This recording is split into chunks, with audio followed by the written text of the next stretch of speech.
Communauté très quotidienne, bien le bonsoir. Aujourd'hui, on va faire hyper simple, on va faire rapide, petit format. Pourquoi faire compliqué quand on peut faire simple?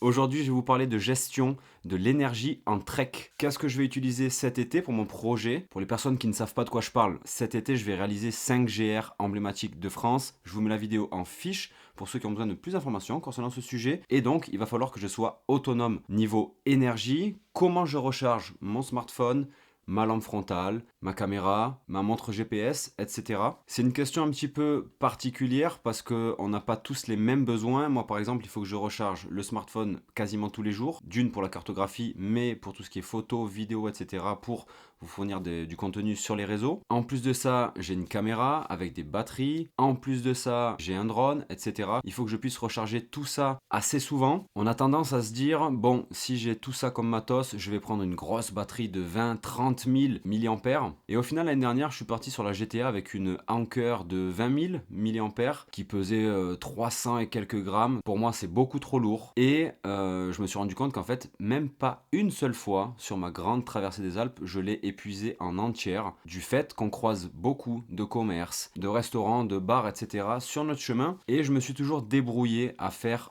autrement que de me retrouver en rade complet de batterie. Petit exemple, j'arrivais dans un tout petit village, à Landry, où je me suis blessé, par exemple. Donc vous prenez une nuit à l'hôtel, forcément, donc vous allez tout recharger, plus votre batterie externe. Ou quand j'allais dans un petit bistrot, dans un petit café pour déjeuner le matin, je demandais toujours si c'était possible de recharger mon téléphone et ma powerbank pendant que je déjeunais, que je buvais mon café. Et en fait, je me suis toujours débrouillé comme ça, même dans les refuges en montagne, je demandais gentiment après avoir consommé, si c'était possible de recharger ma powerbank ou mon téléphone, peu importe. Et ça l'a toujours fait. Donc je me suis dit que je peux encore gagner du poids là-dessus et je peux peut-être partir du coup sur une 10 000 mAh. Pour le projet de cet été, c'est un peu particulier parce que je ne ferai jamais plus de 6 à 7 jours en montagne parce que les GR que j'ai sélectionnés ne me permettent pas de passer plus de temps en montagne.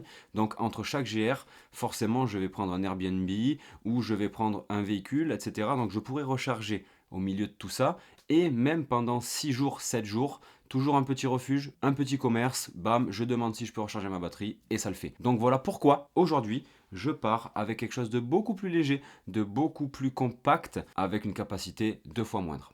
Je remercie Nightcore France de m'avoir envoyé quelques produits, dont la batterie externe que je vais vous présenter et quelques accessoires. Je vous fais bénéficier de 10% de réduction sur le site nightcore.fr. Grâce à mon code TREKATTITUDE10, vous avez 10% de réduction. Donc faites-vous plaisir, je ne suis absolument pas rémunéré et je ne touche aucune commission via mon code promo, malheureusement. Mais peu importe, comme d'habitude, vous le savez, je reste toujours honnête et droit avec vous. Donc ça, si c'est nul, c'est nul. Donc du coup, il fallait que je vous parle de ce petit bijou de technologie. C'est une batterie externe de 10 000 mAh. C'est la NB10000 de chez donc Nightcore. C'est en fibre de carbone, donc ça fait 150 grammes. C'est la batterie externe la plus légère au monde, avec des technologies qui valent le coup. Elle a une charge rapide, donc j'ai fait le test avec le chargeur que Nightcore m'a fourni, qui est ici. C'est un chargeur USB-A, par contre 3.0.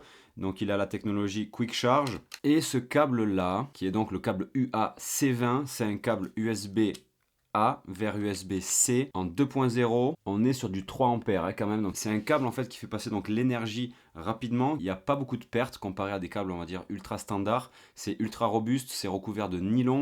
Enfin voilà, c'est un peu l'allié un petit peu passe-partout quand vous partez en aventure, ça fait 1 mètre. Et donc ce combo là, je le trouve intéressant. Moi sur mon projet, je vais peut-être partir sur un autre chargeur, quelque chose de encore plus puissant, de 45 watts avec une sortie USB-C et une sortie USB-A. Revenons plutôt à ça, c'est le produit le plus intéressant. Je vous conseille vivement de partir sur ce genre de produit-là pour arriver à décharger cette batterie complète, plus son téléphone complet, plus sa montre, plus sa frontale complet, et être dans la merde, il en faut vraiment. Je recharge mon téléphone 1 fois et demie avec ma montre GPS, et si entre temps j'ai pas réussi à recharger ça dans un commerce ou autre, c'est que j'ai mal géré mon truc. Donc pour moi ça suffit largement. À la base, dans sa boîte, elle est vendue avec son câble d'origine, mais celui-ci est quand même beaucoup plus intéressant à utiliser. C'est un produit qui résiste bien évidemment à l'eau. Attention, je dis résiste, ne plongez pas votre powerbank dans un lavoir. Forcément, au bout d'un moment, ça a des limites. Petit indicateur de charge là-dessus, 100%, 70, 50, 25 je crois, si je vous dis pas de bêtises. C'est bien pour savoir un petit peu où on en est. Et en fait, j'ai tout simplement rien d'autre à vous dire parce que c'est hyper simple à utiliser. Ça se recharge vite, ça bombarde pour recharger vos accessoires. C'est léger, c'est compact, ça prend pas de place, hein. Là, j'ai un iPhone 13 Pro Max.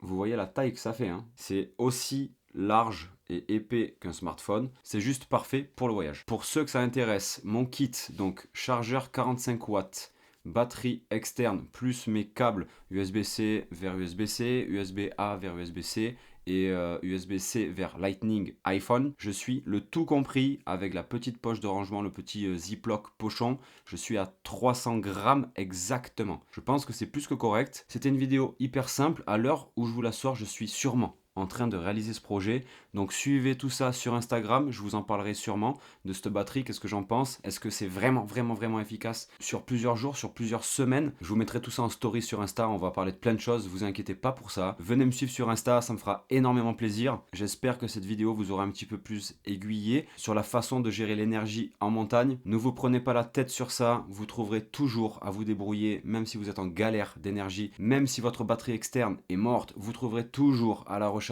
Vous inquiétez pas pour ça, soyez juste souriant et demandez gentiment les choses. Tout simplement, c'est ce que j'en retire moi de ma grande traversée des Alpes. Je vous laisse sur ça, comme d'habitude, pas trop de folie s'il vous plaît, que Dieu vous l'agrandisse. La vie bien évidemment, comme dirait mon papy Yves, hasta la cuerta et merci, au revoir.